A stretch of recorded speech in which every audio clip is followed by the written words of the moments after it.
So desperate, in fact, that I made an emotional pact with myself one night when my father chased me through the house with a knife in his hand, threatening to slice off my ear. And I ran up the stairs. Welcome to the Whole Student Podcast with Cal Balivin. Whole Student refers to the magical moment when a student is fully seen, heard, and known. This is the spark of a relationship between student and teacher, where the former is catalyzed on a journey beyond what they thought possible, and the latter is a proud advisor cheering from the sidelines. The Whole Student Podcast asks guests to reflect back to their moment, to the person who became a transformative teacher in their lives and on the journey they were set upon. Today's special guest is Irshad Manji. Irshad Manji is a best-selling author and educator. She is the founder of the Moral Courage Project, which she founded in 2008 at NYU and later expanded at USC as a senior fellow of the Annenberg Center on Communication, Leadership, and Policy. She has since founded the Moral Courage College and continues to push organizations and schools to build common ground in an increasingly troubled society. Her latest book, Don't Label Me, is out in stores now. Dr. Irshad Manji is a professor who professes moral courage as a way to move forward and find a sense of hope in a world steeped in discord and division, pandemic and fear, to one where we can find active ways to build community with each other. It is my pleasure to welcome Irshad Manji to the Whole Student Podcast. Brother Cal, thank you for having me. I'm so pleased to be with you. Thank you. I wanted to make sure the introduction did you justice. I could have spoken for the entire length of time about the various things you've done, but it takes one to know one. So appreciate you. Well, exactly right. And let me tell you, we're here to talk about teachers, right? Yep, so right. I am raring to go on that score. So on that note, I want to ask you, describe yourself as a student. What words would you use? Conscientious. Mm-hmm. I remember that from my report cards. Earnest. Desperate to get out of my home situation. So desperate, in fact, that I made an emotional pact with myself one night when my father chased me through the house with a knife in his hand, threatening to slice off my ear. And I ran up the stairs to my bedroom window, flew out the window, scrambled to the top of the roof of the house. And as I surveyed the neighborhood, Cal, I made this contract with myself that I will use my education to ensure that, to the degree possible, no other person in my life would experience the hell that was going on under that roof.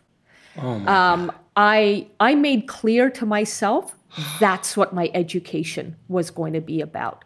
It'll be about human rights, it'll be about justice, and it'll be about empowerment. Wow, you took my breath away with that vignette. My next question may be related. It's to the moment you felt as a student on that journey when you felt seen, heard, and known for the first time. Well, set the stage for us. What was that moment? Yeah. Who was that person in your life? Yeah, I've got a great story on this one, and it's totally related to the vignette that I just described to you. Jim Martins was my 10th grade drama teacher. Okay. And he really became something of a father figure in my life. He was, to me, the epitome of healthy manhood and decent fatherhood.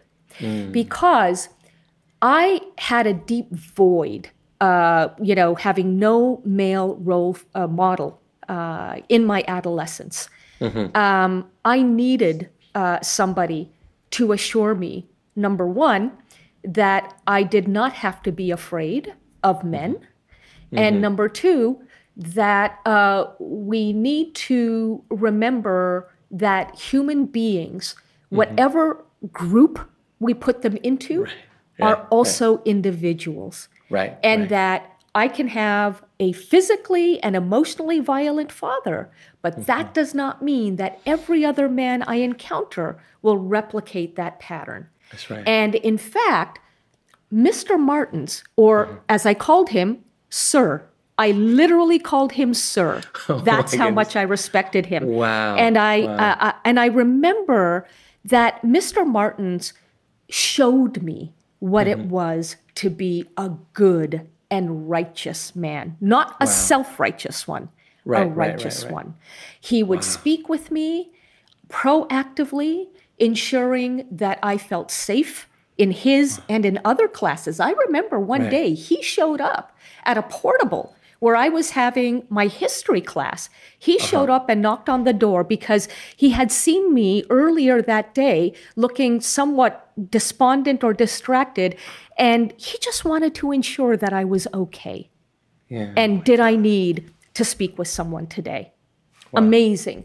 And he also brought his kids to the theater, meaning to the drama classroom. And, and encouraged me to get to know those children so that, again, I could feel like even though I wasn't cared for as much as I needed to be at home, that I still had the power to care for others, particularly people younger than myself. And in all those ways, Mr. Martins empowered me to see myself as more than just a little refugee girl, but actually as an aspiring citizen to be.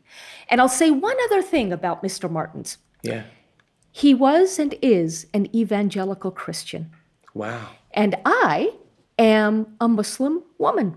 And I bring this up because Mr. Martins never, ever proselytized his faith to me. Instead, he demonstrated it in the way he treated me, with dignity, with respect, and with grace. And I will tell you something, Brother Cal, that I wouldn't have been able to say a week ago. For completely reasons unrelated to this podcast, I got in touch with Mr. Martins in just the last few days. And you know what he's doing now? This is hilarious. He has grown a bushy white beard, and he now plays Santa Claus in a bunch of Hallmark movies. I kid you not. And for anybody who watches Hallmark movies, the next two that star Jim Martins as Santa are called The 9 Kittens of Christmas and Secret Santa. They will likely be airing this November or December. Oh my goodness. So Jim Martins, my most transformative teacher, and now you know why. That's phenomenal. That was an impactful story, Irshad. I was moved by it, and it kind of answered my second question I was going to ask as a final follow-up. Was like, where is he now? And now he's in Hallmark movies. So that's phenomenal. Santa, no less. Santa, no less. Santa, no less. And maybe Santa in your life at some point. Exactly. Well, has already been, hasn't he? Right. And I got to tell you, Cal, the thing that I learned from Mr. Martins that has stuck with me to this day and is in many ways responsible for how I view education today is that, he reminded me in just the way he behaved that even when we see ourselves as different, the point of commonality always is that each of us is a plural. And by that I mean, each of us is so much more than meets the eye.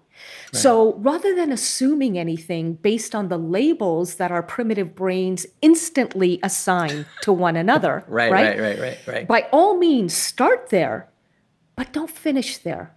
Engage, don't assume. While the labels can be starting points, they need never be the finish lines. Oh my God. And that is Mr. Martins in a nutshell.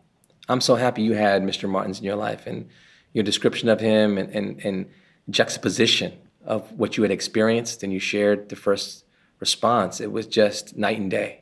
Exactly. And almost felt like it was a rebalancing in many ways for you as a student. As a person of faith myself, I really do chalk it up to divine intervention. Yeah. I really do. Wow. Well, you may mention Mr. Martins again because this next question and my last question I'd like to ask guests is about a meal. if I gave you a magic wand and you were able to invite 5 teachers from your life to a meal, right? They're surrounding you, they're with you. Who would they be? Well, we already know who one of the seatmates would be. Mm-hmm. Another is a vice principal of mine by the name of Bruce Bierstow. I was the student body president a couple of years there, and I had to negotiate on behalf of the student body with him. And he always made a point of asking me sincere and honest questions rather than pretending to take an interest in where students were coming from. So I thank Mr. Bierstow for that. And now it's my turn at that dinner to ask him some questions and sit back and listen. A third educator would be a woman named Mrs. Lightheart in the 2nd grade. She once asked me, Irshad, why do you carry around encyclopedias in your backpack? And I literally told her, I'm in training. And she said, for what?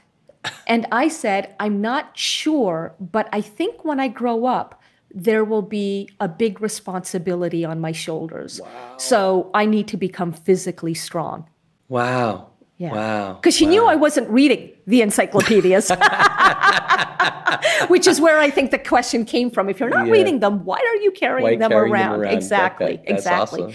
And a fourth teacher would be the one who booted me out of my Islamic religious school at the age of 14 for asking too many questions.